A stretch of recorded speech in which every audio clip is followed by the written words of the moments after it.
Orang tidak punya kesabaran menghabiskan 3 tahun untuk membangun bisnis mereka sendiri. Tetapi mereka punya kesabaran untuk bekerja dengan orang lain selama 40 tahun. Pernah gak sih kita berpikir, kenapa kalau merintis usaha selalu mengharapkan cepat untung, cepat kaya, nggak sabar untuk sukses? Padahal baru juga jalan 10 bulan. Tapi kalau kerja bareng orang lain, belasan hingga puluhan tahun bisa jadi betah.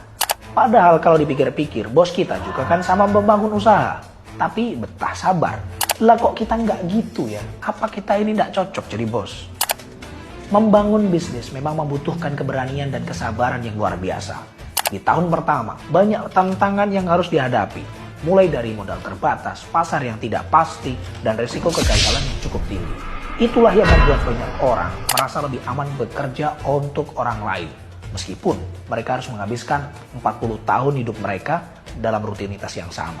Berangkat pagi pulang maghrib, gaji UMR hanya untuk keperluan yang wajib-wajib. Ketika membangun bisnis sendiri, tentunya kendali penuh atas waktu dan urusan bisnis ada di tangan kita. Setiap keuntungan sekecil apapun adalah hasil dari otak dan keringat yang kita peras. Sedangkan kalau bekerja untuk orang lain, seringkali waktu usaha yang kita lakukan tujuannya untuk keuntungan atasan. Baru sisanya gaji untuk kita. Ya enggak sih? Satu lagi, kalau kerja ikut orang lain, yang jelas kita nggak perlu ikut-ikutan mikir gimana agar bisnisnya jalan. Kerja, ya kerja saja, sesuai dengan perintah atasan. Gitu nggak sih? Atau, di sini ada karyawan yang kerjanya lebih dari... Penting untuk diingat, kesuksesan dalam bisnis tidak datang secara instan. Diperlukan yang namanya kerja keras, kesabaran, seluas samudera. Tentu saja imbalannya jauh lebih besar dan memuaskan daripada kerja untuk orang lain seumur hidup. Konten ini ngajak kita semua untuk jangan hanya punya satu pekerjaan saja. Kalau saat ini baru bisa kerja dengan orang, ya tidak apa-apa. Tapi kita juga harus sabar untuk merintis usaha sendiri. Meskipun itu baru jualan es jeruk beras. Setidaknya kita sudah punya usaha sendiri lah ya.